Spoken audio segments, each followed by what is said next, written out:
नमस्कार दोस्तों, त्रिकाल तंत्र यूट्यूब चैनल में आपका स्वागत है। पत्नी बनी चुड़ैल की पिछली कहानी में आपने सुना कैसे मरने के बाद वृंदा जिंदा वापस आई और उसका व्यवहार में बदलाव बहुत ज़्यादा आया। उसका पति रामधर की जिज्ञासा कि वह मरकर जिंदा वापस कैसे आई और उसके दोस्त किशन को किसने मारा, इन सारे सवालों का जवाब इस एपिसोड में आपको मिलेगा। तो आइए आगे सुनते हैं। और उससे पहले दोस्तों please like share and subscribe और कमेंट भी कर दीजिएगा। सब्सक्राइबर नहीं बढ़ रहे दोस्तों, कहानी तो सुन रहे हैं। चलिए हम चलते हैं कहानी की ओर। रामधर अपनी पूरी जिद पर अड़ा हुआ था। उसकी जिद को देखकर वृंदा कहती है, जानना ही चाहते हो तो सुनो, मुझे जो याद है वो मैं बताती हूँ। जब सांप ने मुझे काटा था, उसके बाद जब मेरी आँख खुली तो सामने एक तांत्रिक बैठा हुआ था। कौन तांत्रिक बाबा? सुनो तो, इतना उतावले क्यों हो रहे हो? हाँ बोलो। उस तांत्रिक के अनुसार मेरी लाश पानी में बहती हुई वहां पहुंची जहां वो तांत्रिक अपनी साधना कर रहा था। फिर उस तांत्रिक ने मेरी लाश को पानी से निकाला और अपनी तंत्र साधना से मेरे शरीर से जहर को खत्म कर मुझे जिंदा कर दिया। मेरे शरीर को पूरा ठीक होने में लगभग 1 महीना लगा और फिर जब मैं पूरी तरह ठीक हो गई तो मैं तुम्हारे पास आ गई। कोई बहुत बड़ा सिद्ध तांत्रिक रहा होगा। हाँ, अब मैंने तुम्हें सब बता दिया ना, आओ अब मेरे करीब। रामधर उसके करीब जाता है और फिर दोनों का प्रेमालाप शुरू हो जाता है। ऐसे करते करते वृंदा को वापस आए हुए 20 दिन से ऊपर हो जाते हैं। रामधर का शरीर नित्य की इस काम क्रीड़ा से थोड़ा कमजोर पड़ रहा था। एक दिन सुबह वो जल्दी उठ नहीं पाता। वृंदा उसके पास आकर जगाती है और पूछती है, क्या हुआ, तबीयत ठीक नहीं है? नहीं, बस थोड़ी कमजोरी लग रही है, रामधर ने बोला। अगर खेतों पर जाने का मन नहीं है तो आज आराम ही कर लो। नहीं, खेतों पर तो जाना जरूरी है वृंदा, फसलों में पानी भी तो डालना है। यह कहकर रामधर खेतों पर चला जाता है और वृंदा बच्चों को उठाने चली जाती है। एक बात तो थी कि वृंदा ने बहुत अच्छी तरह से घर को संभाल रखा था। उसी शाम जब रामधर खेतों से वापस आता है तो वृंदा उसे खाने के लिए बुलाती है और रामधर जब रसोई में जाता है तो देखता है कि वृंदा की ने तरह तरह के पौष्टिक खाने पदार्थ बनाए हुए थे। खीर जिसमें काजू बादाम कूट कूट कर भरे हुए थे, पौष्टिक अनाजों की रोटी इत्यादि। वृंदा ने तो खाने की थाली रामधर को परोस दी। थाली को देखकर रामधर बोला, अरे वाह वृंदा, आज तो दिवाली जैसा खाना बनाया है। वृंदा बोलती है, हाँ, आप कह रहे थे ना कि शरीर में कमजोरी हो रही है, इसलिए आपकी कमजोरी को दूर करने के लिए है ये। फिर ठीक है, इससे शरीर और मन दोनों तरफ हो जाएगा मेरी वृंदा। यह कहते हुए रामधर खाना खाने लग गया और वृंदा उसे खाते हुए माए से देख रही थी, मानो कसाई बकरे को काटने से पहले हरा चारा खाते हुए देखता है। खाना खाने के बाद और सोने से पहले वृंदा ने रामधर को एक रासायनिक काढ़ा पीने को दिया। ये लो, पी लो, थोड़ा कड़वा है पर शरीर की सारी कमजोरी दूर कर देगा। रामधर बोलता है, अरे मेरी प्यारी वृंदा, तुम जितना मुझसे सुख दे रही हो ना, इस कारण तो तुम्हारे हाथ से जो कड़वा काढ़ा भी क्या जहर भी पिला दोगी तो मैं पी लूँगा। यह कहते हुए रामधर एक सांस में पूरा काढ़ा पी जाता है और काढ़ा पीने के बाद रामधर के शरीर में मानो काम ज्वर फूट गया हो।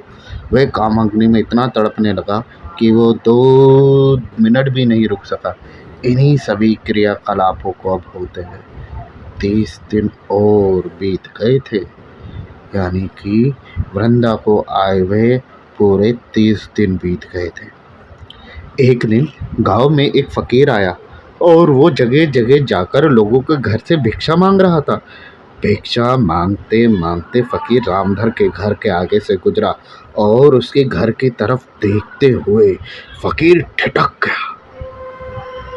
गौर से रामदेव के घर की तरफ देख रहा था। उस फकीर का मुंह लाल हो गया था। मुंह से आयतल कुर्सी की पढ़ाई जोर जोर से करने लगा। इतने में ही रामधर का वहां पहुंचता है और उस फकीर को ऐसे करते हुए देखकर पूछता है, बाबा बाबा क्या हुआ, आप ऐसे गौर से क्या देख रहे हो? फकीर बोलता है, शैतान कर रहा है धमाल, तू बच खुद को संभाल। उस चुड़ैल ने बुना है ऐसा जान, बच तू वरना उतार देगी तेरी खाल। हे मोला, तू ही बन इस परिवार की ढाल। यह कहते हुए फकीर तेजी से वहां चला जाता है। उस फकीर की बातों को सुनकर रामधर के मन में बहुत से सब प्रश्न खड़े हो जाते हैं। और कौन शैतान, कौन चुड़ैल, किस जाल की बात कर रहे थे वे फकीर बाबा? रामधर अपने घर में नहीं जाता, उस तरफ जाने लगता है जिस तरफ फकीर गया होता है। फकीर तेजी से गांव के बाहर जा रहा था। रामधर भी पीछे पीछे उसको आवाज लगाते हुए जा रहा था, बाबा, ओ बाबा, रुको बाबा, अरे बाबा सुनो तो सही, आप क्या कह रहे हो, बताओ। रामधर तेजी से भागते हुए बाबा के आगे खड़ा हो जाता है। रामधर बोलता है, बाबा आप बताओ ना, आप क्या कह रहे हो, मुझे कुछ समझ में नहीं आ रहा, बोलो ना बाबा, बाबा बोलो। फकीर फिर अपने दोहो वाली अंदाज में बोलता है, 30 दिन मरने के बाद आई है जो लाश, जिससे मिटा रखा है तू अपनी काम की प्यास, खूबसूरती में फंसाया तुझे आ रही है वो रास, 40 दिन पूरे होते ही तेरा होगा नाश, नाश सर्वनाश। फकीर के दोहों में बोली गई बातों को सुनकर रामधर का हलक सूख गया था। वो थोड़ा थोड़ा समझने लगा था कि फकीर बाबा क्या कह रहे हैं। रामधर बोलता है, बाबा आप मुझे बताओ पूरा माजरा क्या है?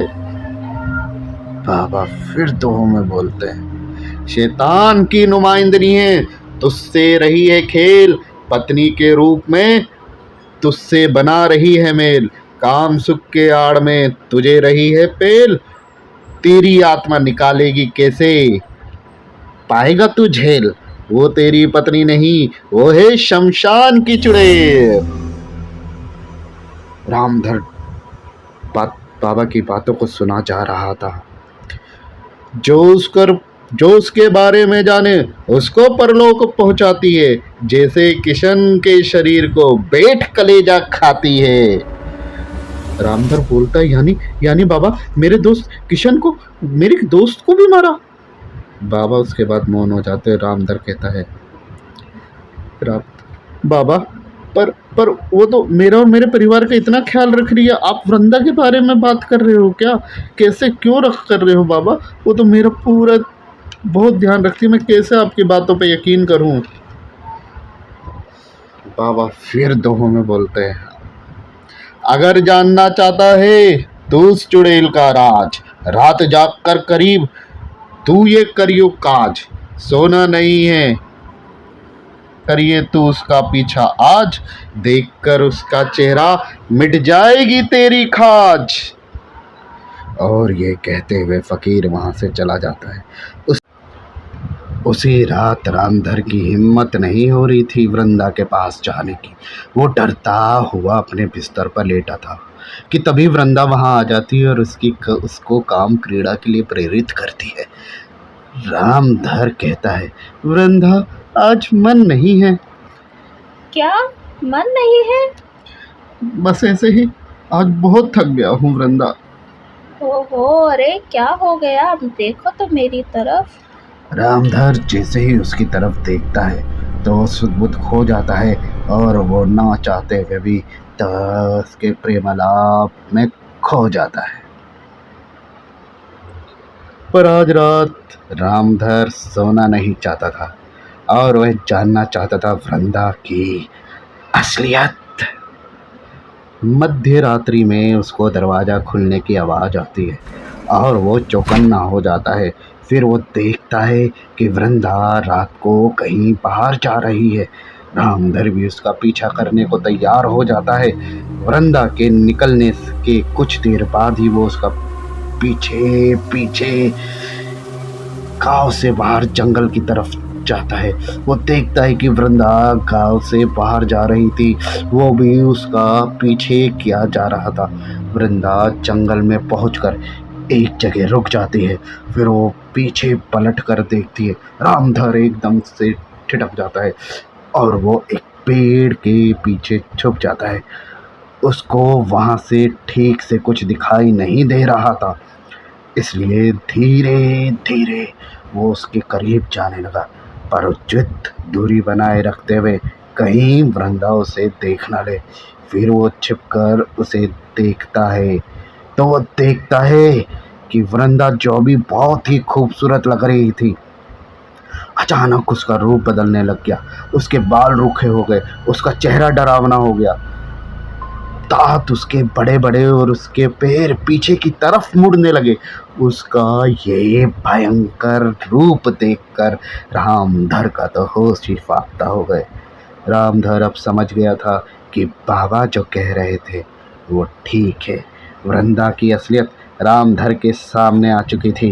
रामधर धीरे से पीछे पीछे होने लगा और वृंदा को उसकी मौजूदगी का आभास न हो, इसलिए हल्के कदमों से वो वापस अपने घर की तरफ आ जाता है। फिर वो शीघ्रता के साथ घर के बिस्तर पर लेट गया। तकरीबन आधे घंटे बाद वृंदा भी वापस आ जाती है। अगली सुबह सूरज की पहली किरण के साथ रामधर उस फकीर को ढूंढने निकल जाता है। फकीर किसी एक गांव में टिककर तो रहता नहीं था। लोगों के पूछने पर रामधर को पता चलता है फकीर बाबा खंडर के पास बैठे हैं। वो उसी खंडर के पास जाता है और देखता है कि बाबा खंडर की दीवार पर टेक लगाकर बैठे हैं और आसमान की तरफ देख रहे और कुछ बुदबुदा रहे हैं। रामधर उनके पास पहुंचकर कहता है, रामधर बाबा, आपने बात बोली थी वो सच है। बाबा सच है, वो बात है कि वो वृंदा इंसान नहीं है। चुड़ैल बाबा, मुझे बचा लो, मुझे बचा लो, बाबा मुझे बचा लो। बाबा बोलते हैं, आज रात को प्रेम की जब वो लगाएगी तुझसे आज, पहले से तैयारी कर, कैंची रखियो पास, उसको पता ना चले तू हो रहा उससे निराश। जैसे ही प्रेम आलिंगन में वो तुझे कसे, तू भी अपना पासा फेंकियो, काट के उसके बाल। रामधर बोलता है, फिर बाबा फिर? बाबा अब उसे, क्योंकि पते की बात थी इसलिए बहुत आराम से समझाते हैं, देख बेटा वो चुड़ैल है, उसके बाल काट लियो तू, और ऐसे बाल काटने के बाद तू जैसे वो तेरे बस में हो जाएगी। अगर तू ऐसा कर नहीं पाया तो तू मौत के घाट पहुंच जाएगा। इसलिए मैं तेरे से कह रहा हूँ, बस तेरे पास कुछ ही समय बचा है और तू उसके बाद उसको अपने वश में कर लेगा और वो चुड़ैल तेरे बस में हो जाएगी। फिर तू जैसा चाहेगा वो चुड़ैल वैसा वैसा करेगी। पर बाबा, अगर उसने मुझे बाल काटते हुए देख लिया और मुझे मार दिया तो?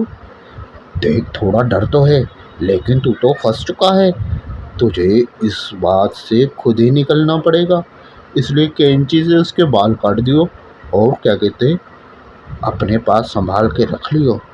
अगर तू उसको हमेशा के लिए कंट्रोल करना चाहता है ज़िंदगी में, तो अगर तू उसको नष्ट करना चाहता है तो उसके बालों को जला दियो, समझा कि नहीं?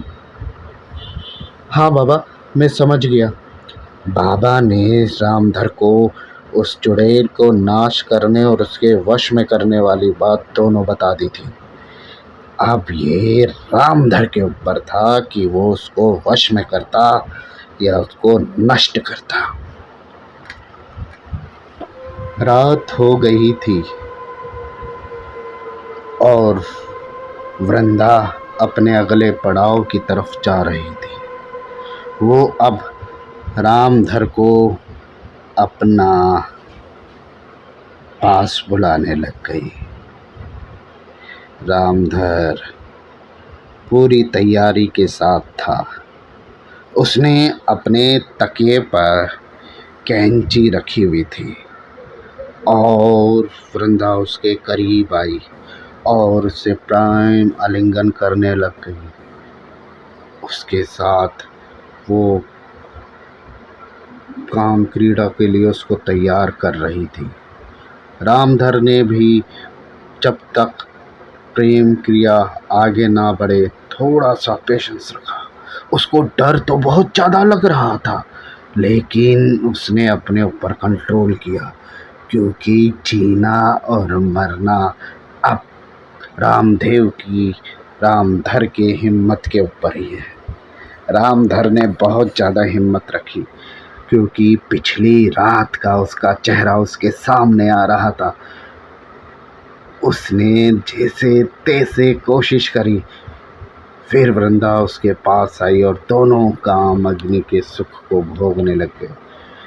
लेकिन रामधर ने बहुत हिम्मत रखी हुई थी। अब जैसे ही वो काम क्रीड़ा के लिए आगे हुए और जैसे ही वो चुड़ैल संलग्न हुई रामधर के साथ, वैसे ही रामधर ने कैंची निकाली और तुरंत उसके बाल काट दिए। और वो चुड़ैल बड़ी तेजी से बोली उससे, ये तूने क्या किया? तूने मेरे बाल क्यों काटे? ये तुमने सही नहीं किया। रामधर ने अब उसके बालों को पकड़कर उसको जलाने के लिए जा रहा था, तो वो लेकिन उसको जलाता हुआ देखकर वो चुड़ैल बहुत ज़्यादा सकपका गई और उस चुड़ैल ने कहा, रुक जाओ, मेरे बालों को मत जलाओ, मैं तुझे बहुत कुछ दे सकती हूँ। यह सुनकर रामधर रुक जाता है और पूछता है, क्या दे सकती है तू? है चुड़ैल, तूने क्या देगी तू मुझे? और वो चुड़ैल बोलती है, मैं तुझे धन दौलत दे सकती हूँ और मैं अपना सुंदर रूप, तुझे सब मिल जाएगा जो तुझे चाहिए। रामधर के मन में लालच आ जाता है और वह उसके बालों को छुपा कर कहीं रख देता है, क्योंकि उसके बालों को छुपाना बहुत ज़रूरी था। अगर चुड़ैल को वो बाल हाथ में आ जाएंगे तो उस बालों को लेकर वो भाग जाएगी, और रामधर नहीं चाहता था, क्योंकि उस चुड़ैल की शक्तियों का वो उपयोग करना चाहता था। रामधर चुड़ैल की शक्तियों से अब बहुत ज़्यादा अमीर हो जाता है। पूरे गांव में सबसे ज़्यादा अमीर बन जाता है और उसके जैसा कोई अमीर नहीं होता। ऐसे करते करते एक दिन रामधर की बेटी की शादी का भी आ जाता है। शादी से पहले घर में रंग रोगन का काम चल रहा था। उसी टाइम वो चुड़ैल के बाल भी कहीं से बाहर निकल आए, जहाँ पर रामधर ने उसको छुपा के रखा था, और वो बाल चुड़ैल रूपी वृंदा कहो या वृंदा रूपी चुड़ैल को मिल जाते हैं, और वो चुड़ैल अपने बालों को लेकर हमेशा के लिए चली जाती है और उसके बाद कभी लौट कर नहीं आती। यहीं पर ये कहानी समाप्त होती है। ये कहानी उड़ीसा के सुंदर द्वारा भेजी गई है। सच्ची कहानी है। आशा करते हैं कि आपको ये पसंद आई होगी। इसी तरह की कहानी सुनने के लिए आप हमारे चैनल को प्लीज़ लाइक शेयर सब्सक्राइब कीजिए और कमेंट भी कर सकते हैं। अगर हमारी कुछ कमियां हैं हम उसको इम्प्रूव करेंगे। लेकिन दोस्तों प्लीज़ सब्सक्राइबर बढ़ाइए। और थोड़ा सा शेयर भी कीजिए, जिससे कि हमारा चैनल इम्प्रूव कर सके। धन्यवाद।